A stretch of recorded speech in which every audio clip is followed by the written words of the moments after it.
Check, check, check. Mike, whoa.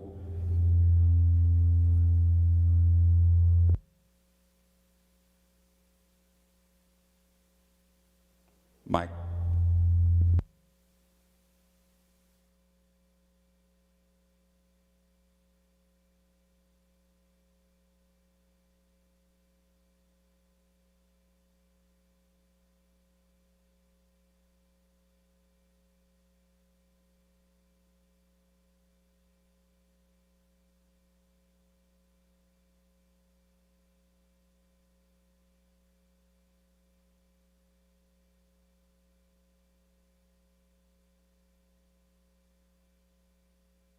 No, oh,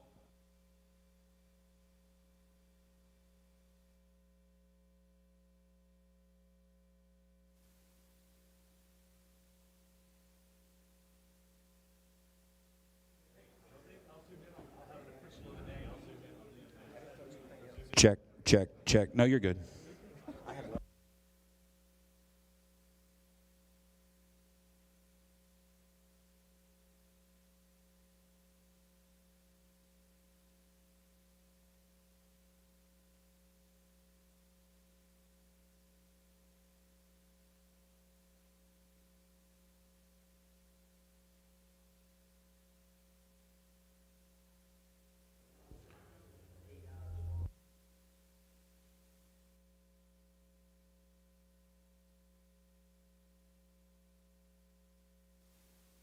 Check, check. One. Check, check, check. Okay. You fixed whatever the problem was.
All right, guys. Hello. Mic test. Mic test. Hello. Hello. Mic test. Oh, there we go. All right, guys. It is 6:33. Let's come on in and have a seat, and we'll get this thing going.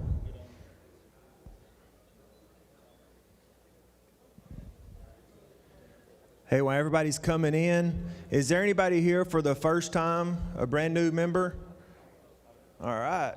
No, you ain't new. You ain't new. All right. Hey, can you stand up and give us your name and where you're from and if you have any experience? Yeah, I'm Henry Brown. I'm Henry Brown. Called about 2 years ago, 2 or 3 years ago. All right. Henry Brown called a couple years ago. Hey, where are you from, Henry? Tyler. Where was there another?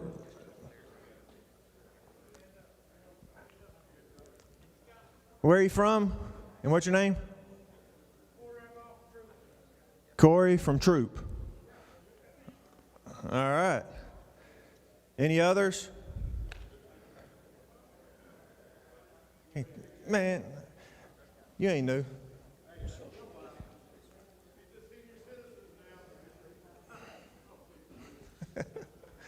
All right. Hey, thank you everybody for coming here tonight. We're getting close to getting this thing started. We're going to start at least. Hey, make sure that you're drinking and running, walking, something to get ready for Thursday and Friday and these scrimmages. Drinking water, that is. Make sure that you're getting ready because those kids have been out getting ready in this, and I can tell some of y'all hadn't done anything. This group right here, especially. So anyway, we want to make sure that y'all are not the ones that the trainers are having to take care of out there. All right.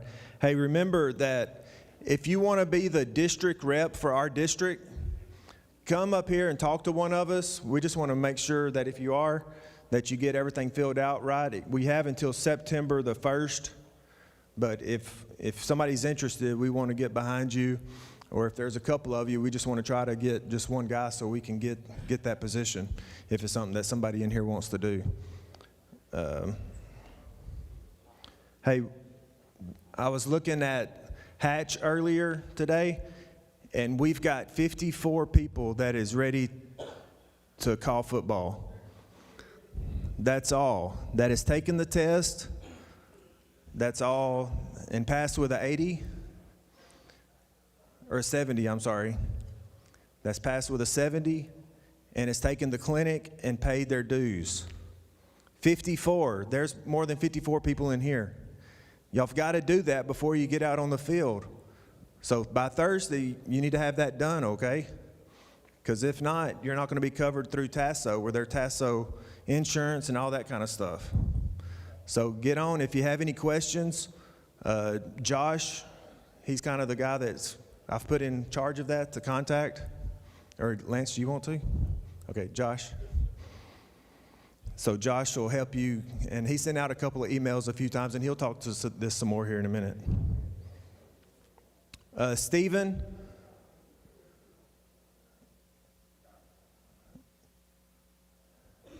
We're in trouble. Stephen's coming up.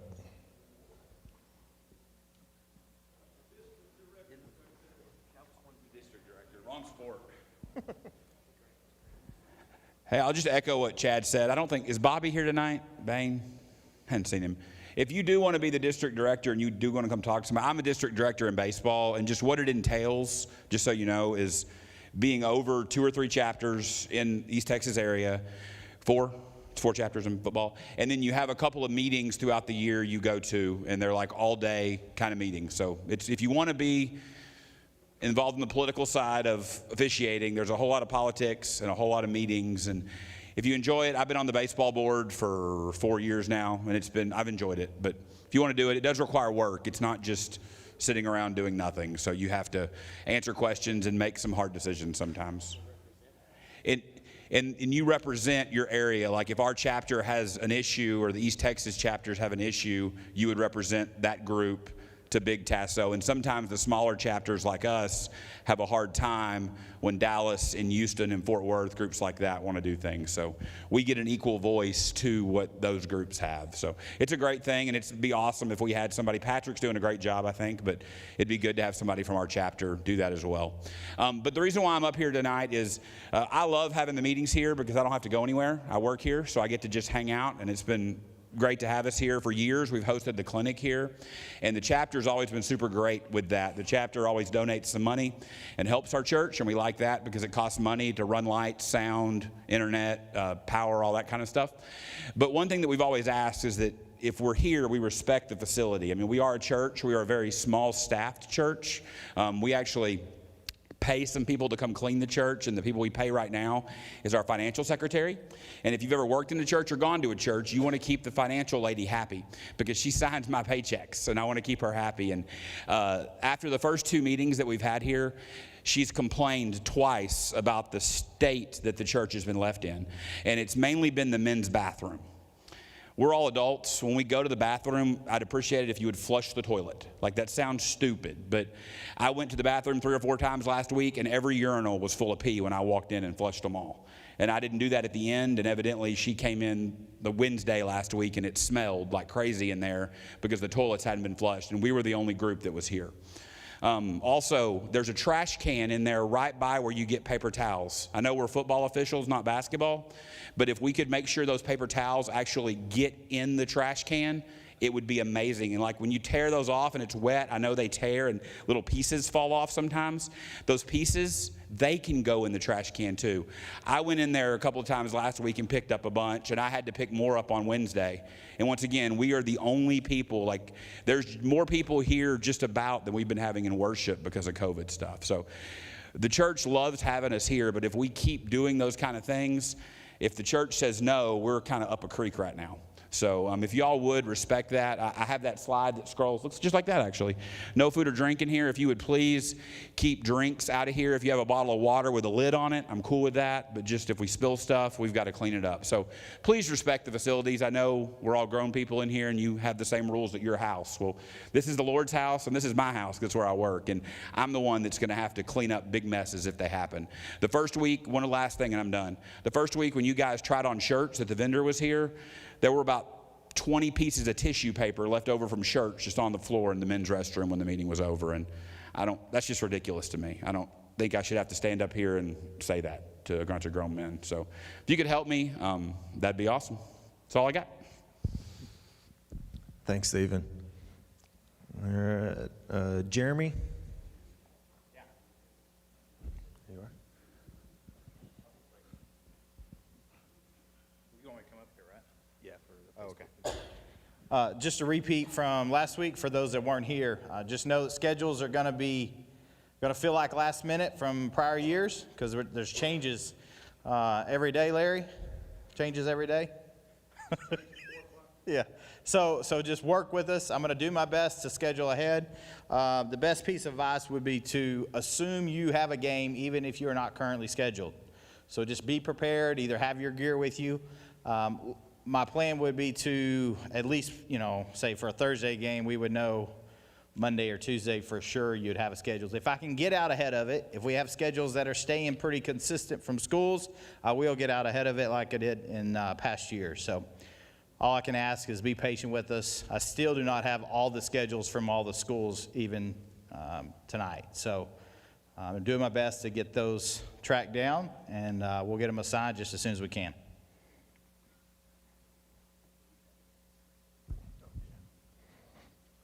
Hey guys, these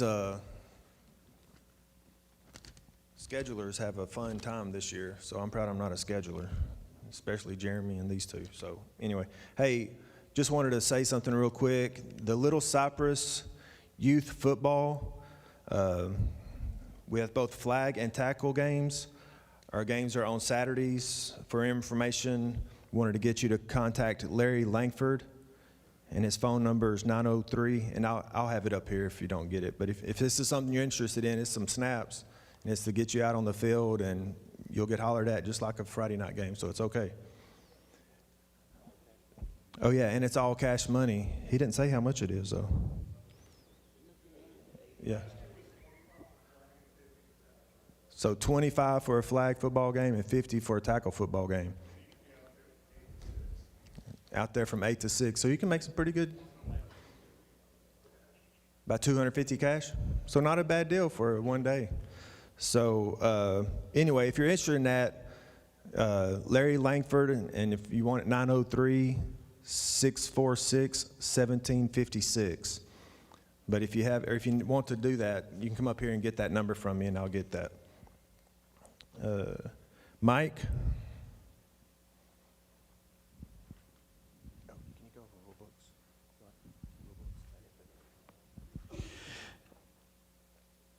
The rule books are here.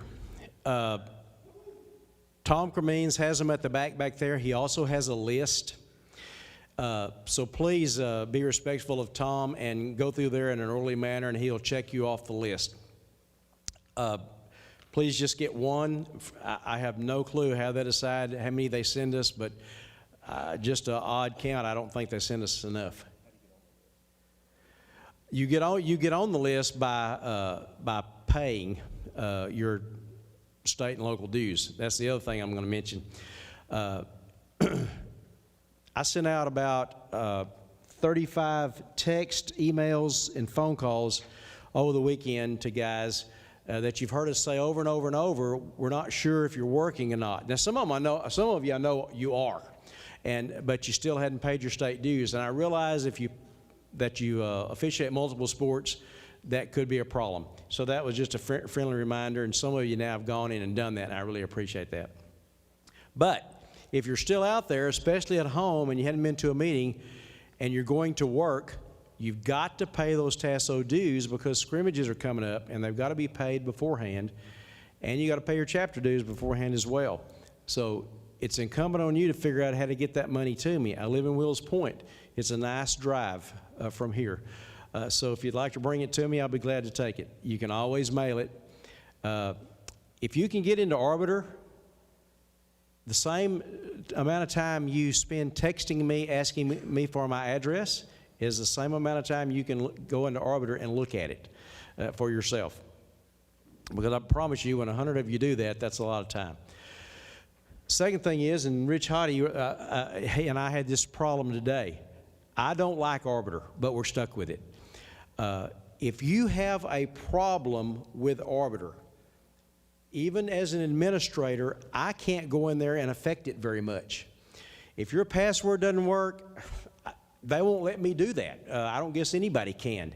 You have to handle it sometimes with Arbiter. I was going to delete him today and put him back in there, send him another welcome, because that generally corrects the problem. But Arbiter was kind enough to tell me that if I did that, I would erase him off his crew and all the games that he had. So I couldn't do that.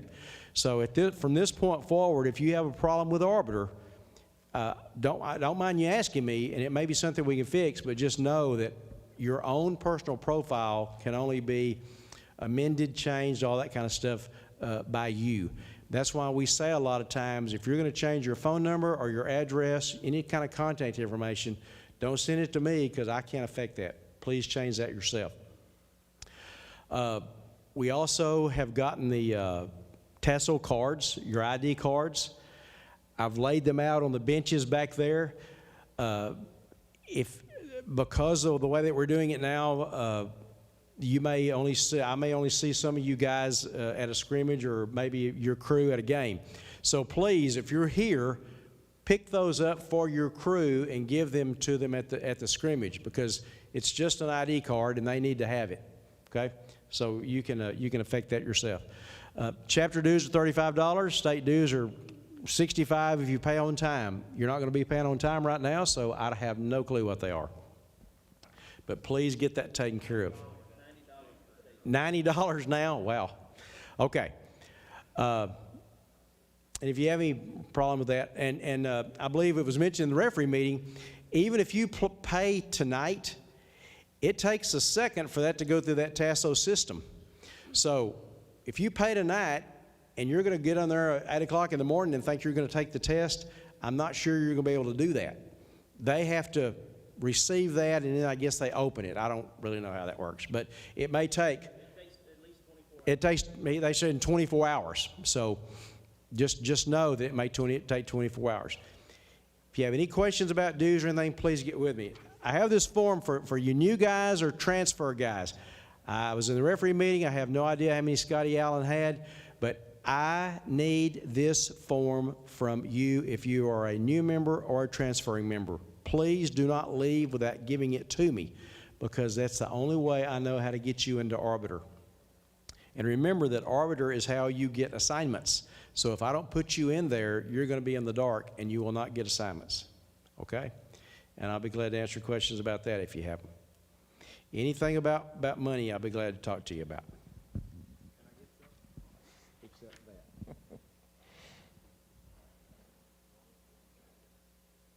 All right, now we've got Josh or Larry, whichever one of y'all want to come up. Okay, both of y'all come up. All right. Good evening, guys. It's good to be here. This is the schedule. And how many of your kids play with Legos, or you got grandkids that play with Legos, and you build a masterpiece, and then the little sister or brother comes by and knocks it down? That's what this schedule's been like this year. It's been, you get it done, we're done, and then all of a sudden, literally, I had a game called in at 4 o'clock this afternoon. I called a coach about another game, and he says, "Oh, by the way, who's calling my game with so-and-so?" "Well, Coach, we don't have you a game on that date with so-and-so." "Oh, well, our schedule was changing so much, I just didn't email you about it." So I said, "Well, I'm glad I called you about this other game, because we had no idea that he had a game." And that's been going on daily for the past several weeks. Just, Jeremy's shaking because he's getting the same thing with the sub-varsity stuff. So it's kind of bordering on ridiculous, but it's been a ride, let me tell you. But I think we've about got it put together. I hope we have no more surprises like that. Week 4 or 5, we get a call, "Hey, there's no officials here." I may be calling 4 guys and getting my stuff and going, but anyway, we've got it just about done. I hope everybody's pleased. Now, I think they got their drafted schedules earlier, right? Did they get any schedule at all? The master schedule was posted after the draft, and you might have said, "Well, I got these 10 games or these 11. Well, you may not have those games now. You may have 3 or 4 different games that you weren't drafted for.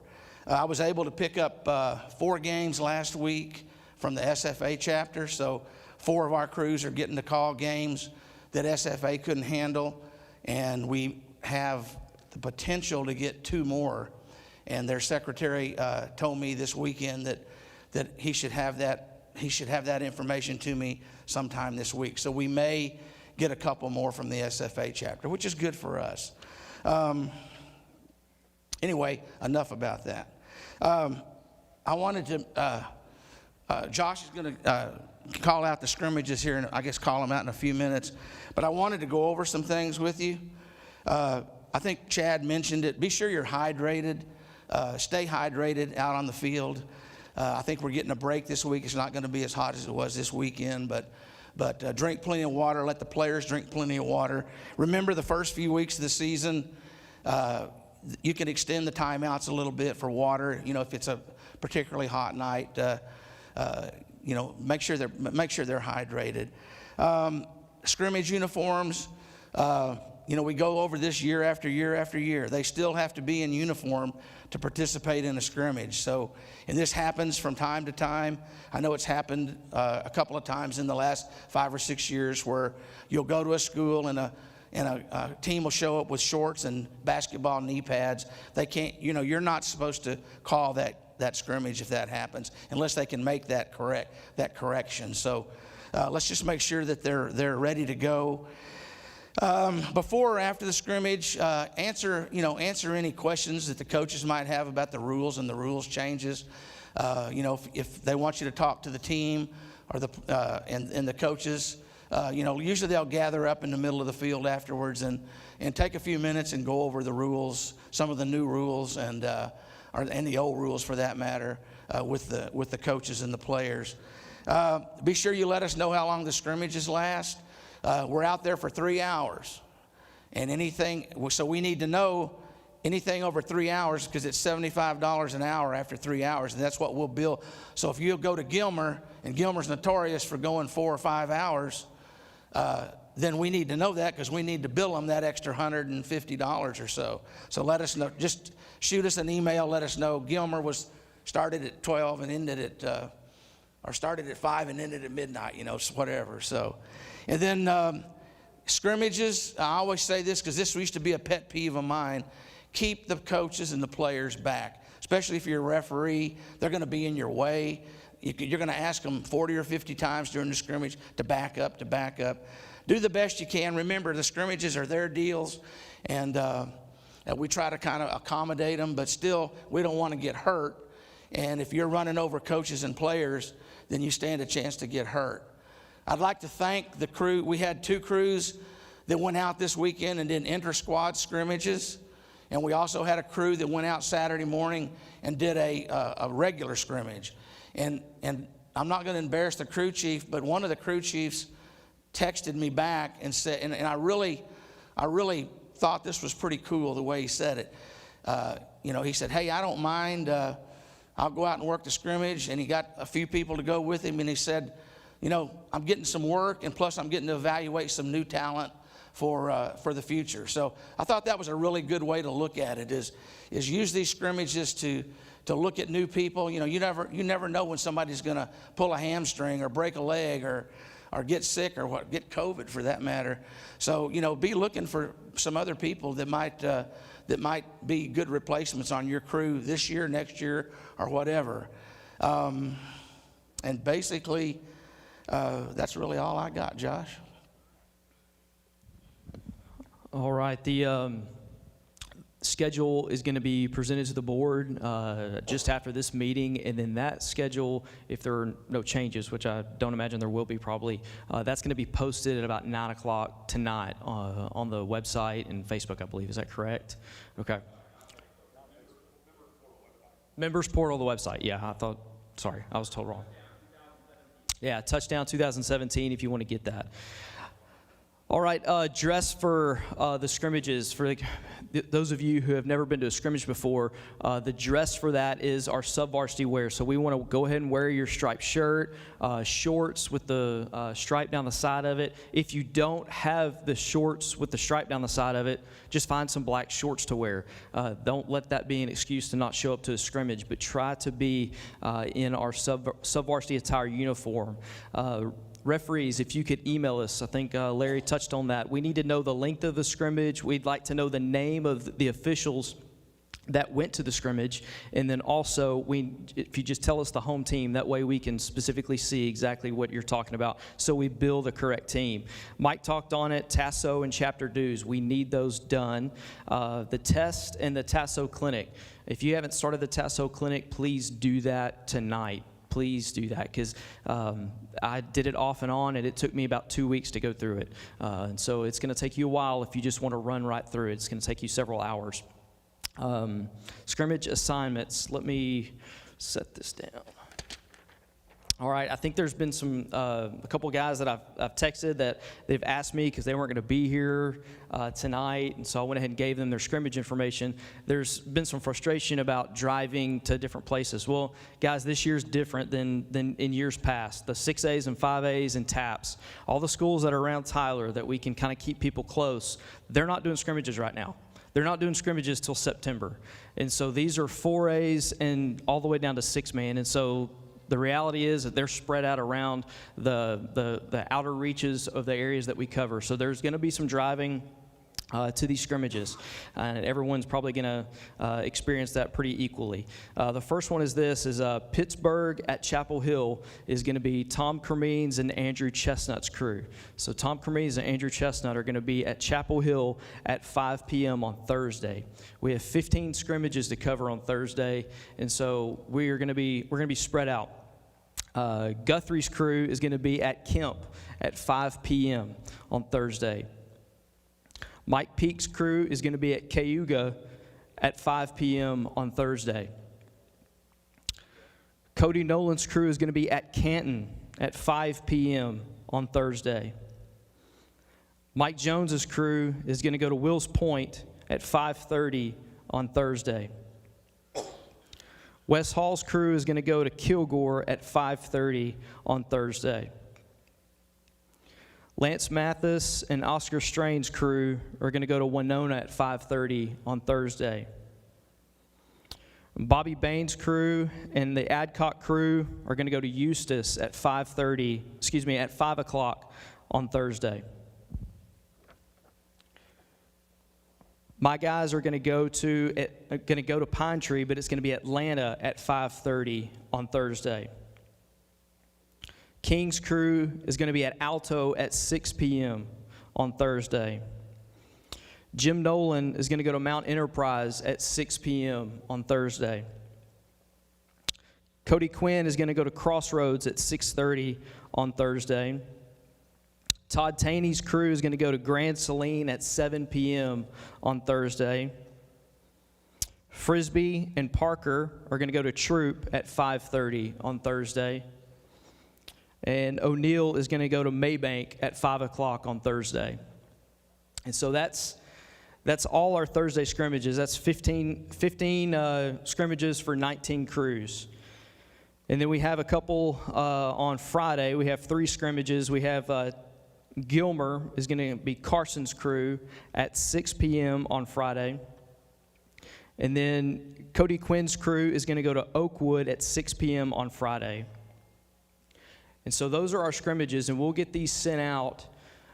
If you have any questions, feel free to ask us, and we'll give you that info if you missed it. But those are our scrimmages that we have, and I appreciate you guys' effort. It's a lot of scrimmages for us to cover just in pretty much one day. But we really need you guys to turn out. And also, this was said in a previous meeting, is that if you haven't paid your TASO dues and your state dues and haven't done your clinic and your test, then if you show up to the scrimmage, then you're not covered by TASO if you go out there and get hurt. And so that's why for us it's a huge importance, and it's something that we're stressing, is that we need you to be eligible so that you can go to these scrimmages, so that if something crazy were to happen there, then you would at least be covered by TASO's policy. So Chad, that's it. Yeah, thanks, Larry. If you're a new member or you're not on a crew, go ahead and meet Larry and I after the meeting right over here in this corner, because what we're going to do is we're going to get you assigned to a scrimmage so that you can have a place to go. All right. All right, any questions about any of that was covered? All right, Lance?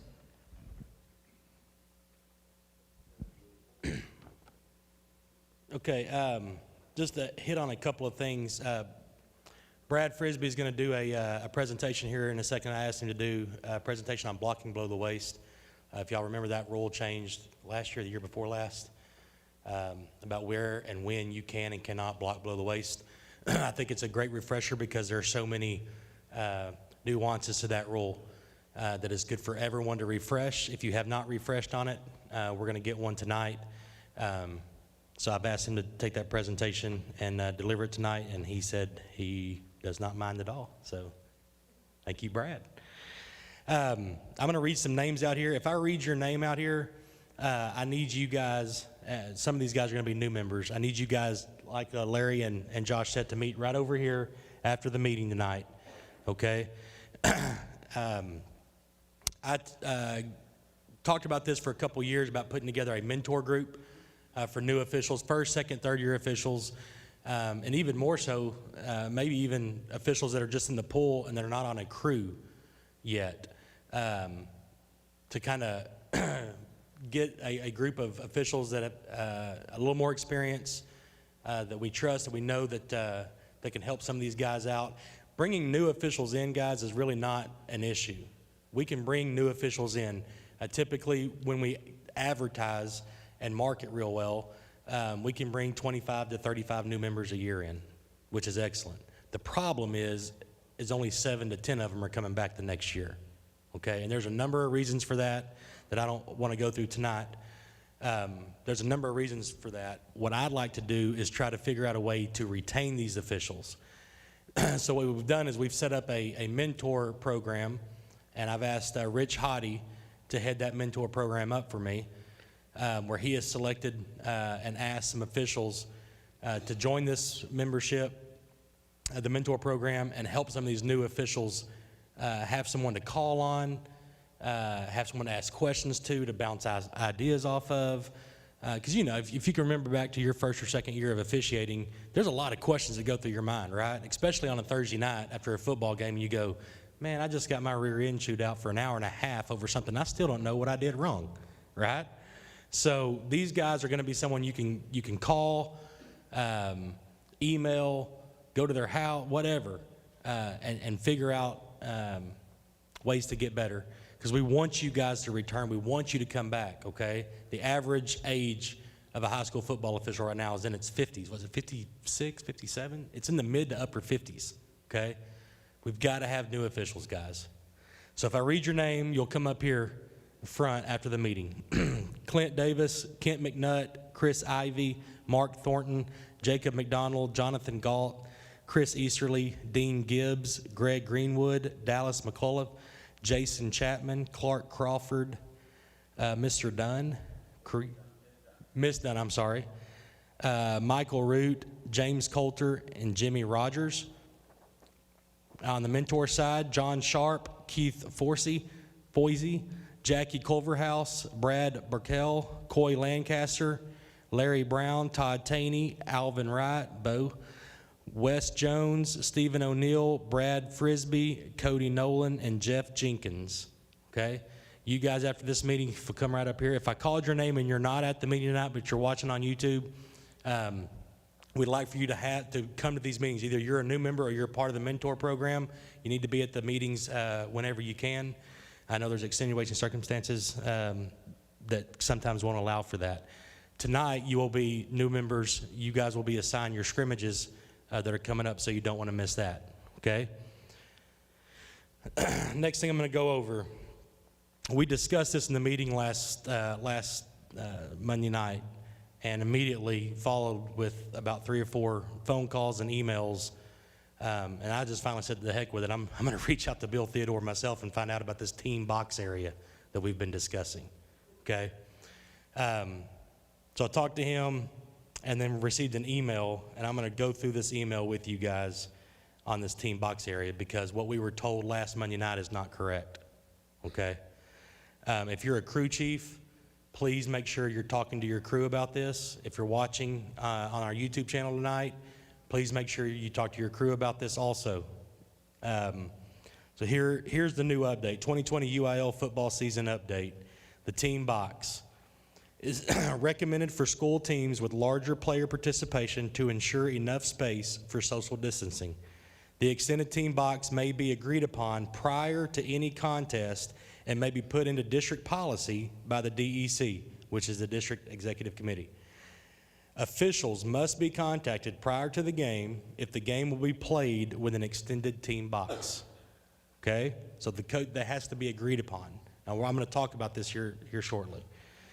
The team box may be extended on both sides of the field to the 10-yard lines in order for more social distancing to space for the teams. For the extended team box, a black limit 6 foot from the, for the extended team box, a back limit 6 foot from the limit line should be added. Okay? Now, almost all of our fields are artificial turf, right? Most of them. So the odds are there's not going to be a 6 foot marker at the 10-yard line for you, okay? Just an FYI. Only players and coaches, so players and coaches, not one, okay? Players and coaches are allowed in the extended team box. Cheerleaders and other auxiliary team members and spectators are not to be in the extended team box. It is for players and coaches only. So yes, if all 30 of their coaches that some of these teams have now want to be at the 12-yard line while you're down there at the 10, they can be, and they can coach. So it's not one coach, it's not one kid, it's as many as they can put it there. Now, they're there for social distancing, correct? That's what they've been designed for. We'll see how that goes. Enforcement of the extended team box is the responsibility of game management. So it falls under our jurisdiction. Social distancing of 6 feet should be maintained at all times while in the team box.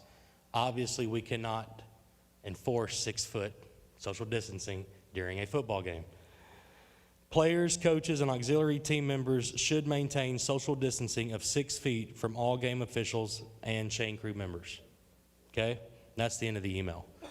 So it's 10 to 10, 10 to 10. All the coaches, players, spread out in it. That's what it's not 15 to 15. It's not one coach or one player. They can coach, but it's there for social distancing. Whether or not it's going to be used for social distancing is another story. Okay? Here's the thing. Guys, it says that we have to be notified prior to the game. The officials have to be notified prior to the game. Okay? And it also says that it's going to typically be used for teams with a lot of participation. So your larger schools that have, 50, 60 kids out there, 40, 30, however many they have on varsity. Okay? If I got Gilmer at Gladewater next Thursday night, okay, 4A schools, and they want to go 10 to 10 for social distancing, and I was not notified prior to the game, I'm going to let them, guys. You want to go 10 to 10? Go for it, coach. It's all you. That, as we say, is not a hill that I want to die on, okay? I'm going to have bigger fish to fry than worrying about 10 yards to 10 yards and who's 6 foot apart and who's not and all that other good stuff, okay? If we're doing this for social distancing purposes, I don't want to be the official to tell somebody, no, you can't. You're going to stay within the 25s and stand next to your partner here and, is what it is. I'm just telling you from my standpoint, I don't think that's something I don't think we want to pick that fight before a football game. Does that make sense? Yes, Jim.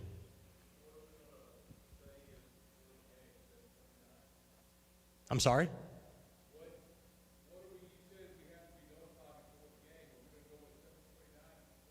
I'll take that. Absolutely. Yeah, this is, again, guys, I'm not picking a fight with a coach on 10 to 10 with COVID-19 going on. I'm not going to do it. I'm not, okay?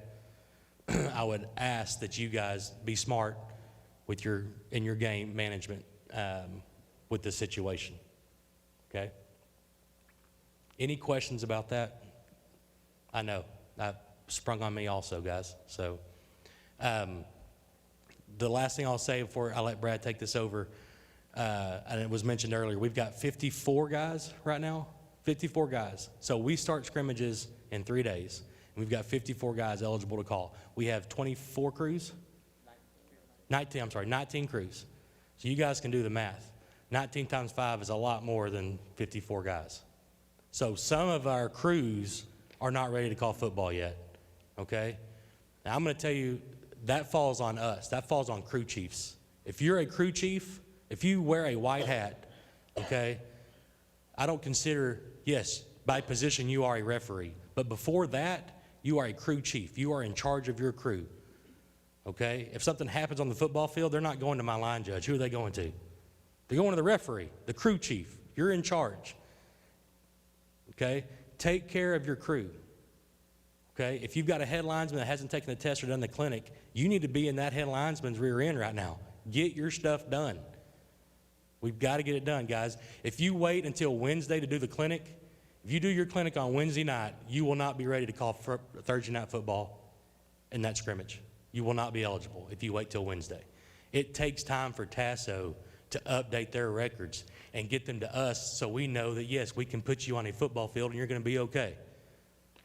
Does that make sense? Do not wait till the last minute, okay? And I know a lot of us did, just simply because we didn't know if we were going to have a football season. Well, the football season's here. We're scrimmaging on Thursday, all right? We got to get our stuff taken care of, guys, okay? Larry mentioned we've picked up games, picking up more games, possibility of picking up some more games, okay? We're going to need every single one of these officials, especially if you're already on a crew, to be ready to go. Please get your stuff done, guys. Please. All right? Got anything else? Good? Brad, you're up, brother.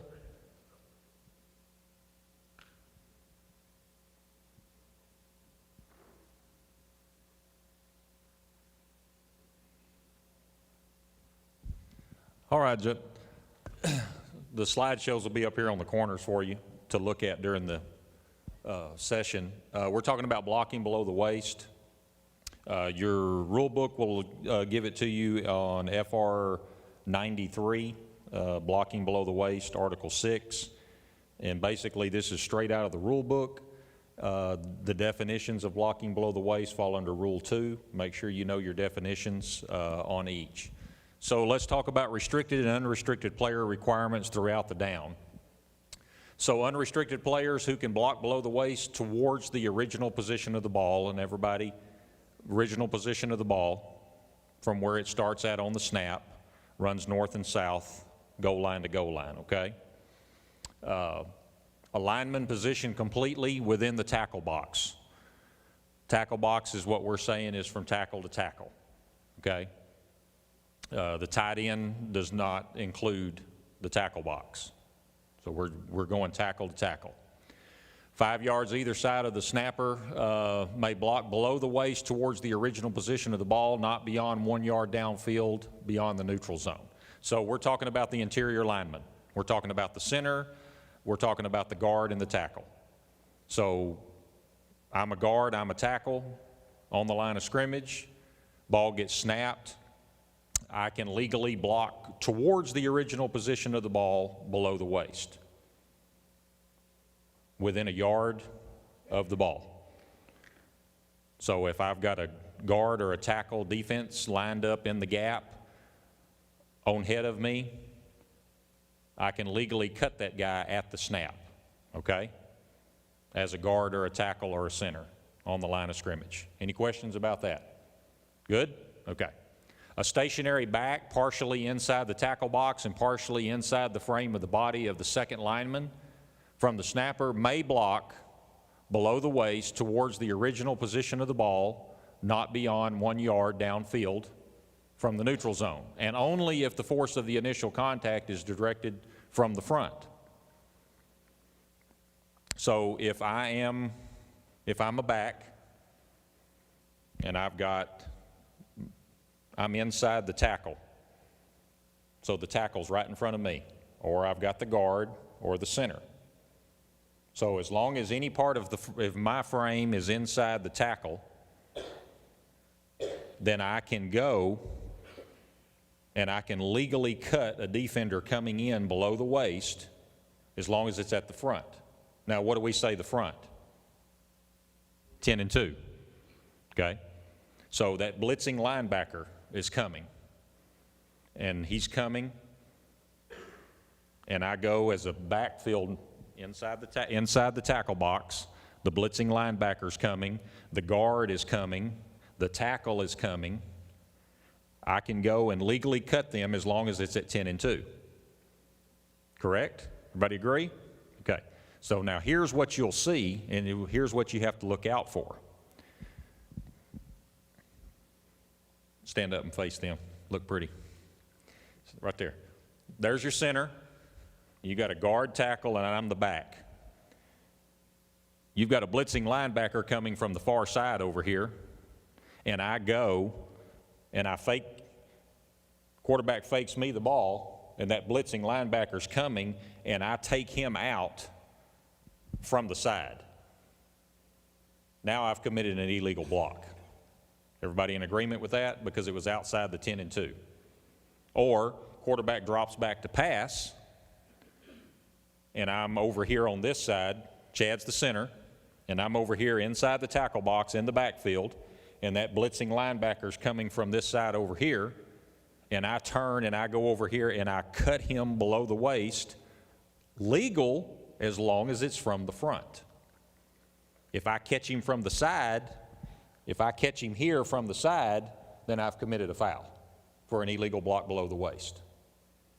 Okay? Everybody in agreement? Any questions about that? Thank you, Chad.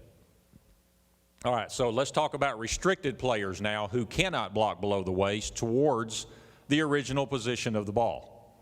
Players who are outside the tackle box and backs that are in motion may only block below the waist if the force of the contact is from the front in a 10 and 2 o'clock region. Restricted players may block below the waist straight downfield or toward the sideline away from the original position of the ball. So if this chair right here is the ball, and I am lined up outside the tackle, or I am a player in motion at the snap, the only legal block that I can make below the waist is straight down the field or towards my sideline, towards this sideline, because that's the original position of the ball right there. So if I'm over here and I'm outside the tackle, or I'm a man in motion at the snap, and I go down and cut a player, it has to be straight down the field or towards the sideline. And it has to be in front. Has to be at that 10 and 2. Because I'm a restricted player now. I'm outside the tackle box, or I was a player in motion at the snap. Any questions?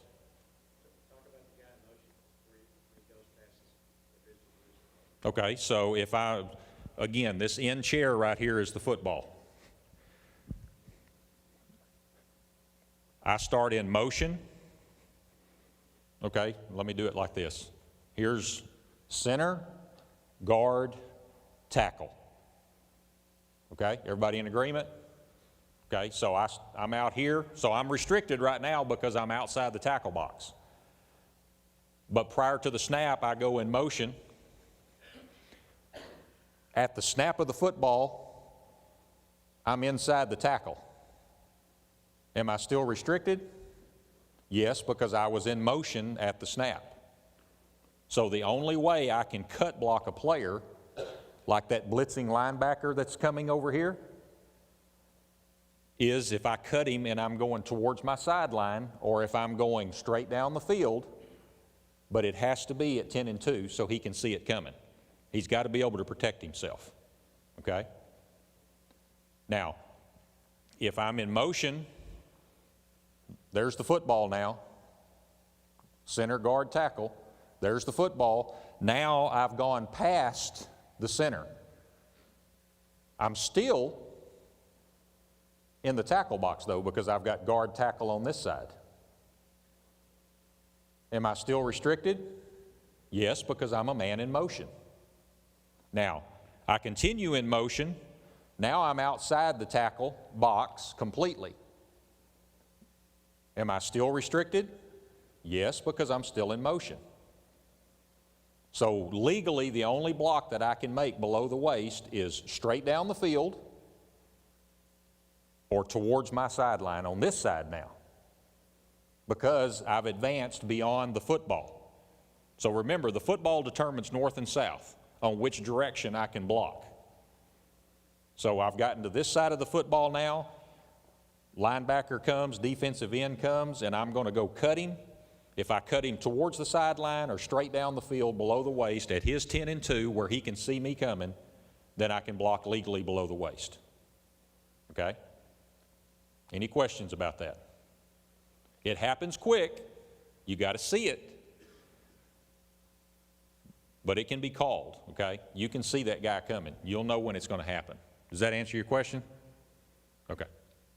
All right, let's talk about players. All players become restricted from blocking below the waist towards the original position of the ball if they leave the tackle box or when the ball is carried outside of the tackle box. So,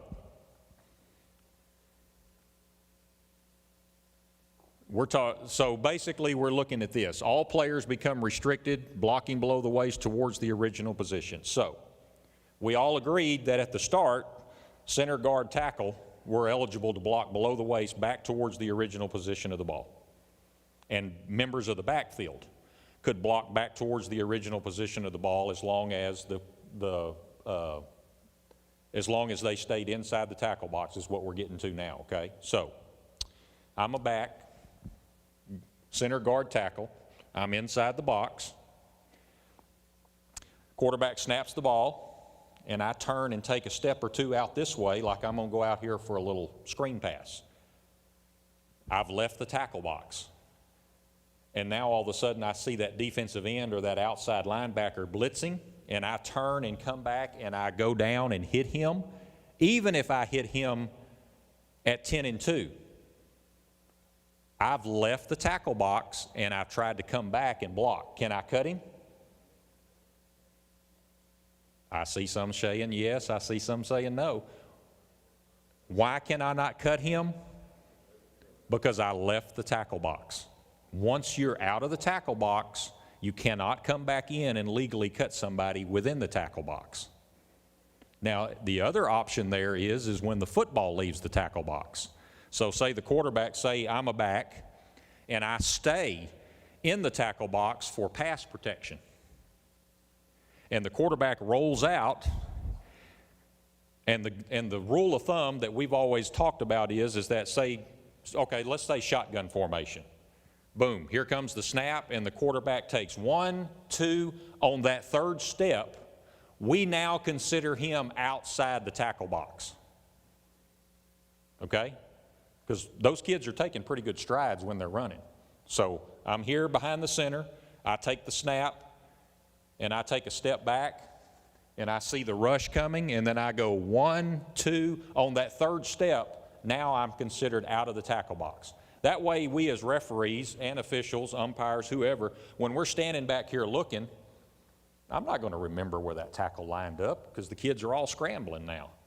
But I can sit here and see that quarterback in my field of vision, and I'm looking, and I see 1, 2, boom, he hits that third step. In my mind, he's out of the tackle box.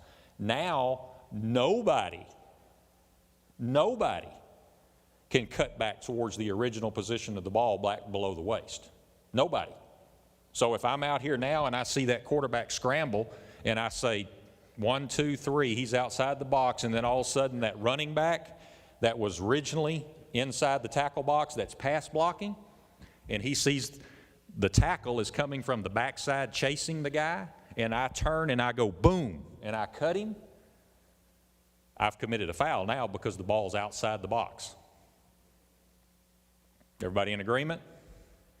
Any questions? Okay. All players become restricted from blocking back towards the original position of the ball when they leave the box or when the ball leaves the box. All players become restricted when the ball leaves the tackle box. Restricted players may block below the waist straight downfield or towards the sideline from the original position. So anytime you see a player block straight down the field or towards his original position or towards his sideline, my first thought is okay, I'm good with that. But now we got to add something else to it. Ball carrier beyond the neutral zone. All players may block below the waist towards the original position of the ball, but must be from the front in a 10 o'clock and 2 o'clock region. All players continue to be restricted from blocking below the waist toward its own end line. So there's a blocking zone. It's 5 yards beyond the line of scrimmage, and it's 5 yards behind the line of scrimmage. We all agree with that? 5 yards beyond, 5 yards back. Okay. There's a restriction now in the rule book that says once the, switch to the next slide, please. Hello. Okay. Okay. See if this helps you out a little bit while I'm talking about it. All of the yellow colored arrows are good blocks. They're all good blocks. Anything that you see in red is a no block. That means it's illegal. This right here, you see where the ball is? Shows you restricted and unrestricted players blocking direction while the ball is still in the tackle box. The ball is still within the tackle box right now. And this is everybody's initial block. Because either the quarterback's in a shotgun formation and he takes the snap, or he's up under center and he takes the snap. And as soon as the snap, this is everybody's original block right here. So backs that are in motion, if they're cutting back towards the original position of the ball, you see it's red. They can't do that. You see that tight end over here on the left side? He's outside the tackle box. So he's got red arrows blocking back towards the original position of the ball. The running back, the receiver's out here. That ball is still within the tackle box. It hadn't come out of the tackle box yet. Any questions about that? Okay, next slide, please. The ball now has been carried outside the tackle box. You see the runner? He's got the ball, bottom right side over there. He's outside the tackle box with the possession of the ball now. Now everybody becomes restricted in regards to blocking back to the original position of the ball. Even the linemen, see the linemen? They're all restricted now.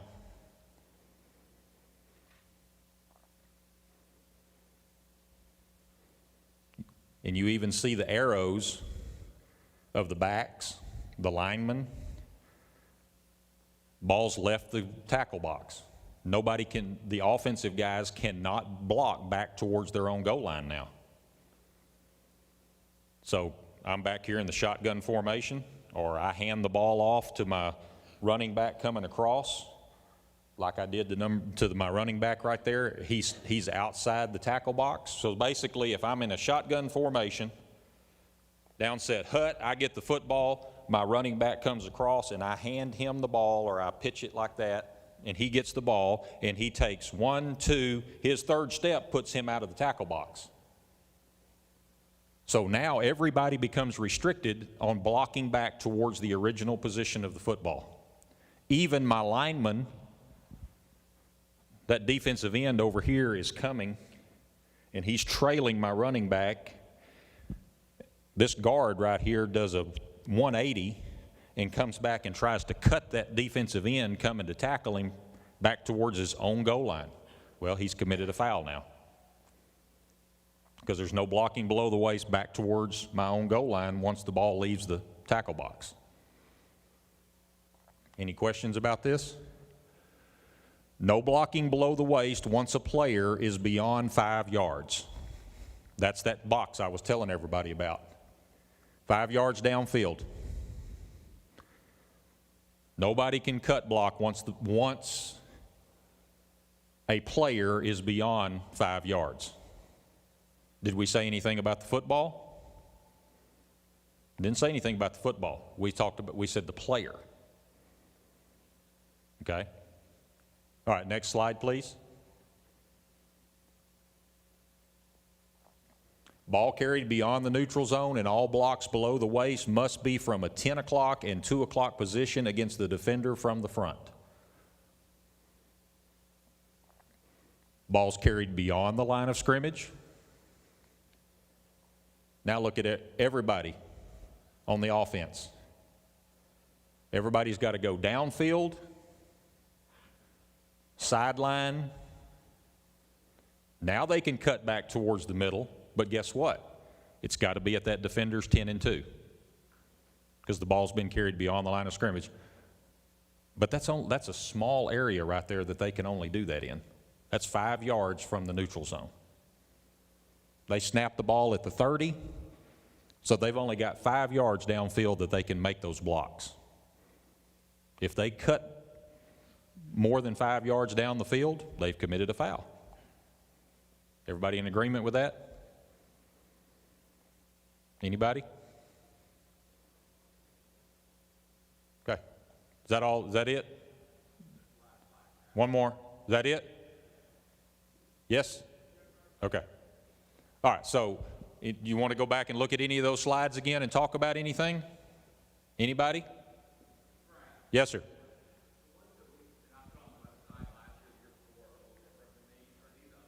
Yes, these are updated ones because they've added the 5-yard buffer zone in there now from a couple of years ago. Okay, so these will be on the website tonight that y'all can go, and I've print them off, and I take them with me in my satchel when I go to the games. And that way our crew can look at them in pre-games if we need to remind ourselves the directional blocking. When can I cut block? When can I not cut block? Now, we all know that on free kicks, scrimmage kicks, and change of possessions, there cannot be any blocking below the waist whatsoever on either side of the football. Okay? That's just a given. So go to the website after tonight, print these off if you want to, keep them with you so you can refer to them if you need to throughout the season. Talk about them on a weekly basis, because then it just becomes easy for you when you're standing out there on the field and you're looking. You can look and say, ball's in the zone. I see basically what I do is I see the block, and then I determine where the football was. Okay, so if I'm back here in the referee's position and I see a cut block, my first thing is that block was at 10-2. I'm okay with that. Where was the football now when that block occurred? Was it still in the box? Was it outside the box? Was it back towards the original position of the goal line? I don't have to, I mean, there's a delay there. It's not, just because I see the block, and even if I know that it's an illegal block, it's not an automatic drop the flag. Process that block a little bit as you continue to officiate. So if I'm back here and I see a guy in motion, as soon as I see that guy go in motion, I mean, that's a no-brainer for me. He's in motion. I know what he can only do. But that running back here that's standing in the, I'm good, okay, he's in the box. I'm telling myself, he's in the box, so he can cut that guy. He can cut I see that linebacker fisting the blitz. So he can cut that linebacker, but he's got to cut him at 10-2. He's got to be in the front. He can either cut him right there towards the ball or on the other side, because he's not restricted. He's within the tackle box. Quarterback scrambles, I'm going, 1, 2, 3, ball's outside the box. Boom, there's a cut block. Process it. Where was the football when he made that block? When he cut that guy? If I say he was outside the box and the cut was back towards the original position of the ball, then I can just drop my flag. And you'll have guys, my wing guys will come up to me sometime and say, hey, that block was at 10-2. Yeah, but the ball was outside the box. That's why I had it as an illegal block. Okay, that's cool. I just want to make sure, because from where I was standing out here, the block looked legal. It was in front at 10-2. Yes, it was back towards the original position of the ball, but he was an unrestricted player at the time. Good, I'm glad you told me that, but I saw the same thing you did, but the advantage that I had is that I had the ball outside the tackle box already. Just good communication, nothing wrong with it, okay? So help crew members out. Umpires, what you have to be watching out for are those guys that are leaving the line of scrimmage and going and cutting those linebackers, okay? That block has to be at 10-2 at all times. And that's not the initial block off of the snap. Because remember, they only give them a yard buffer zone from the neutral zone from the snap. So if the right guard at the snap, left guard at the snap, and we're running a sweep to the right side, and that right guard takes off and goes down here, goes 4 yards down the field and cuts that linebacker, you have to determine, one, did he cross over the original position of the ball? And two, was that block at 10-2? Because if he hits him from the side, he's committed a foul. Now, this is the way I look at it. If the defender puts his hand down there and tries to shield himself from that block, to me, he sees that block coming, okay? Unless it's from the backside here. I mean, if he's doing this, I mean, it's obvious it's from behind. But if it's a gray area right here at 10-2, if he can try to protect himself, then I'm going to give the benefit of the doubt that he saw it coming, okay, and he was able to protect himself. But if I'm running and my eyes are on that ball carrier, and then all of a sudden that guy comes and cuts me right here from the side, that guard that pulled, and he's coming after that linebacker, and it's still within that 5-yard buffer zone beyond the line of scrimmage, and he hits him right here and cuts him, you got to make sure you get those, because that's what's tearing those linebackers' knees up, are those guys coming and cutting them as lead blockers. So talk about it in your pregame stuff. Talk about umpires, wing guys. Help your umpires out in that situation. Any questions about blocking below the waist? Yes, sir.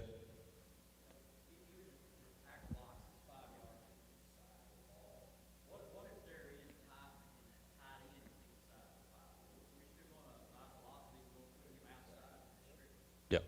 By philosophy, we're putting the tight end outside the tackle box. Okay? That's the easiest way to look at it. Yeah.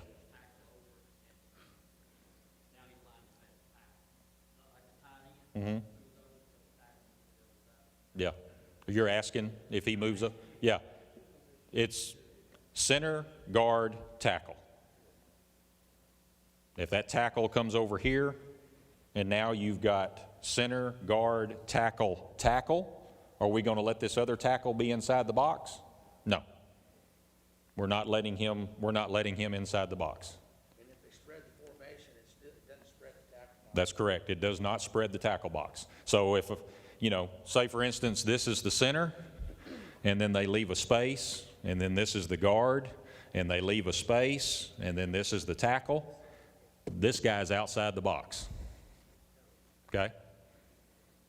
A normal split, just like we've always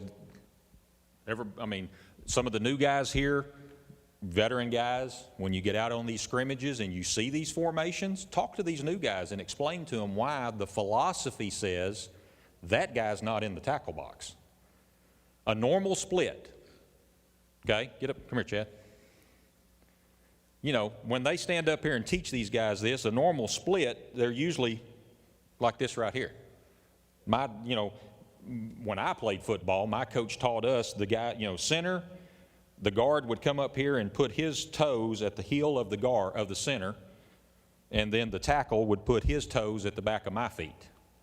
And then when everybody went down, everybody was on the line of scrimmage, we were all good. Nowadays, you've got them spreading out like this, center, guard, and then the tackle's coming out here. If I'm the tackle, I'm not in the box, okay? And if I see that formation early in the game, I'm probably going to get on my radio and tell my wing guy, if you have radios. If not, I'm going to find sometime during that game early on, say, hey, you need to tell that coach that tackle's not considered in the box because of their splits. So if he cuts, I'm going to get him. I don't care if it's at 10-2 because the ball's still in the tackle box. If his initial cut is cutting that defensive end trying to run in, he's going to get nailed for an illegal block because he's considered outside the box. He may not agree with you, but he can't do nothing but respect you for it because you were honest with him and told him up front. He may not agree with it, that's fine. But tonight, coach, that's going to be an illegal block if he cuts in this formation that you guys are running.